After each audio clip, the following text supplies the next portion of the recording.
Well, after a rainy weekend, the skies cleared up just in time for Bristol's historic 4th of July parade, the longest running Independence Day celebration, returning in full force this morning after the pandemic forced organizers to scale things back last year. 12 News reporter Brittany Schaefer joins us along the parade route with how people enjoyed it. Brittany, did you have fun?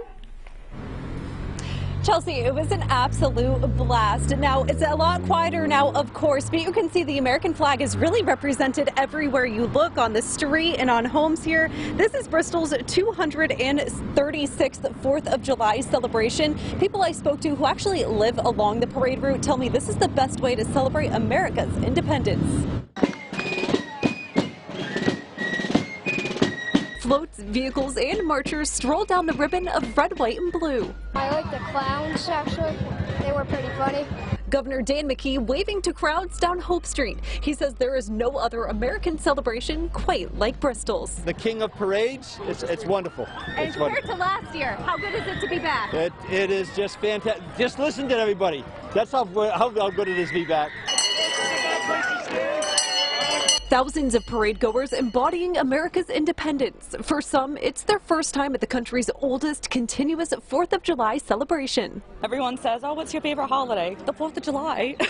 Duh. But for people like Matthew Perry, it's a decades-long tradition. I've been to back for every parade, even when I was in the Navy. So it's over 70.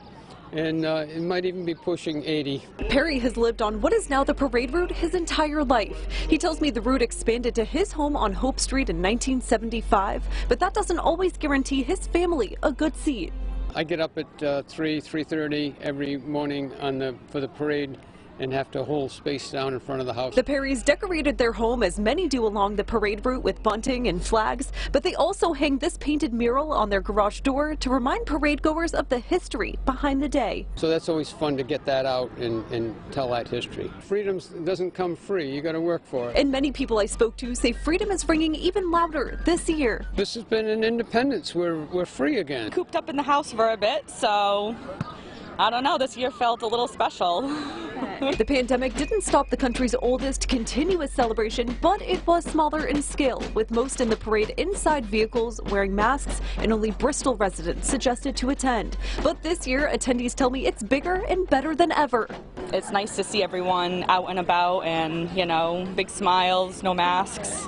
It means togetherness to me. And I love the energy, everybody out here to do the same thing, have a good time. Now we are at the start of the parade route here, which continues about 2 miles down Hope Street. The parade today lasted about 3 hours start to finish. Chelsea? Well, Brittany, in that story, we can see crowds and crowds of people. Any word on how many were officially in attendance today? Yes, lots and lots of people were here today. I actually spoke to Bristol fire officials, and they tell me that it was well over 100,000 people, though an exact number has not been determined yet, so we will bring that to you once we do get it. Now, coming up new at 5, I exclusively spoke with a New York firefighter who responded to 9/11. This was the first time he had ever been to the Bristol parade. I have more on what he thought of today's festivities. Chelsea? Oh, live in Bristol for us, Brittany. Thank you. Excited to hear that part of the story. And this weekend, today was the perfect day for Bristol's 236th July 4th celebration. Thousands of people flooded the beach town Monday, including 12 News reporter Brittany Schaefer. She joins us live now from the parade route with an interview you only see here. Brittany? Well, Chelsea, the Bristol 4th of July parade rolled down Hope Street here for several hours. And after a smaller scale celebration last year, parade goers tell me today it was restored to its former glory. The sights and sounds of patriotism flood Hope Street for America's longest running Independence Day celebration. Everyone says, oh, what's your favorite holiday? The 4th of July. Duh. Thousands of people marching in the parade, embodying red, white, and blue, like retired New York Fire Lieutenant Joe Torrillo. He has traveled across the world and has been in hundreds of events, but today he tells me he was blown away. I've never seen an event that even comes close to the one here in Bristol, Rhode Island. This is like beyond anything I ever could imagine. You know, this is one of the memories that'll forever be etched in my mind. But not all of Torillo's memories are this joyous. The New York City firefighter is also a survivor of 9/11. The second jet came over my head and hit the South Tower. In the course of the rescue effort, I got buried under the building when it came down. Torillo says he suffered serious injuries to his head, neck, ribs, arms, and was bleeding internally.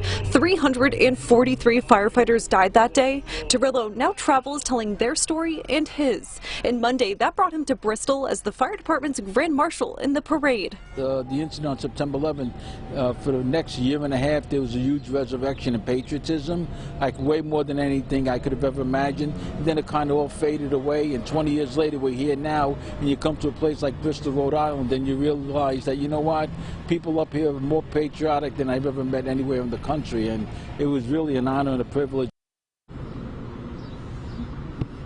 And the 2-mile parade route spanned about 3 hours, and it was a smooth running day. Bristol police tell me there were no incidents at the parade. For now, live in Bristol, I'm Brittany Schaefer, 12 News.